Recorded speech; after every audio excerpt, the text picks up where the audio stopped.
DIY addict at it again. So these are some frames. A neighbor of mine got rid of their little booth kitchenette thingy RV and gave them to me, and I took them apart and I kept the metal frames, and I used some for one little project when I mounted my diesel heater. There's a video if you want to see that.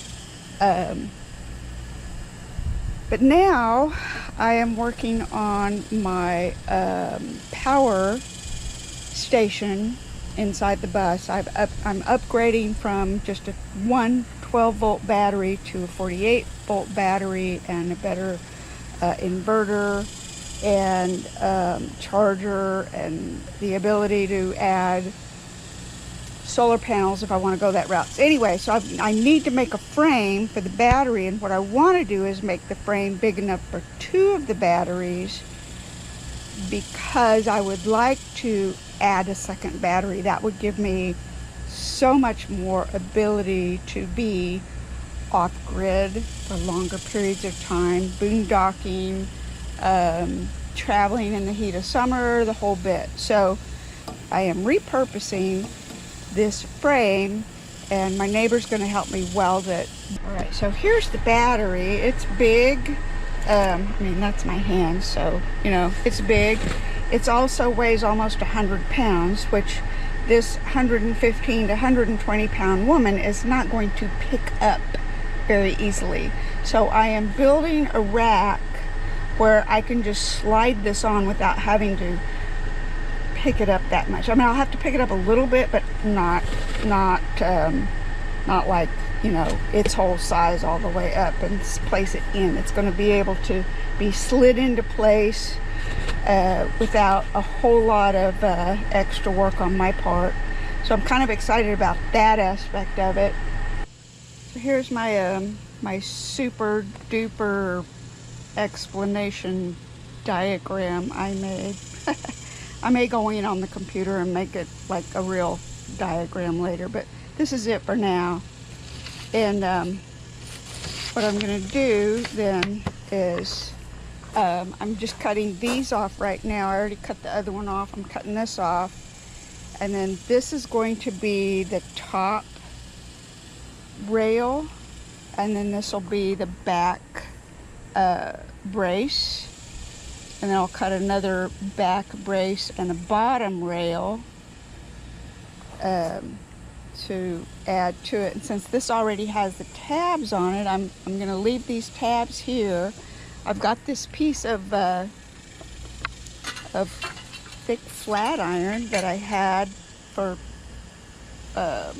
well, when I mounted that my rack, I mounted it under the bus, and I used this piece of flat iron under there. So I'm going to use this to connect, to put across the back, and then drill in through this. I'm going to use lag bolts to attach this frame, the batteries, to the channel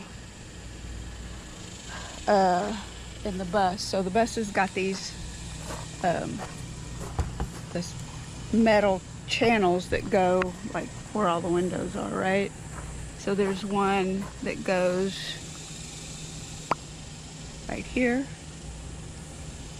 and I'm going to mount from the inside. I'm going to mount that rack to it, and that way it'll have additional stability for you know, things like sudden stops, and if somebody hits me, or you know, I really don't want to have 100 or 200 pounds of battery come slamming up to meet me in the cab of the bus. So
halfway point right here.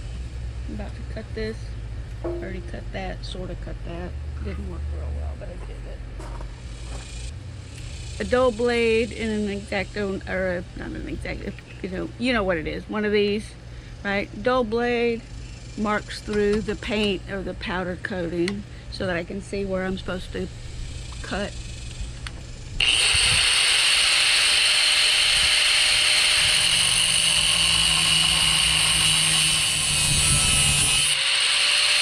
So this area I'm going to build out.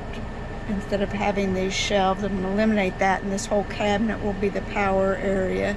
So the little metal rack that I'm making will fit right in here and then be screwed into the frame right there. And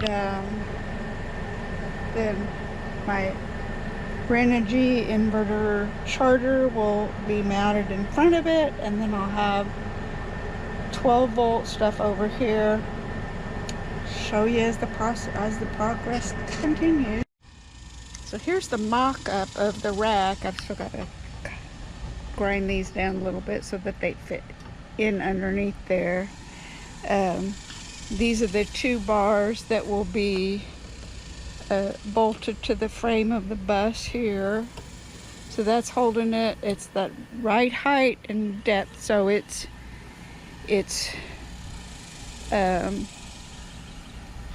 wide enough that I can have 2 batteries in here. And then I will have just a piece of 3/4 inch plywood or a 1x6 or something that comes across here to mount the inverter converter on. And so anyway, so I've got it all ready, pretty much cleaned up and ready for my neighbor Dan to weld.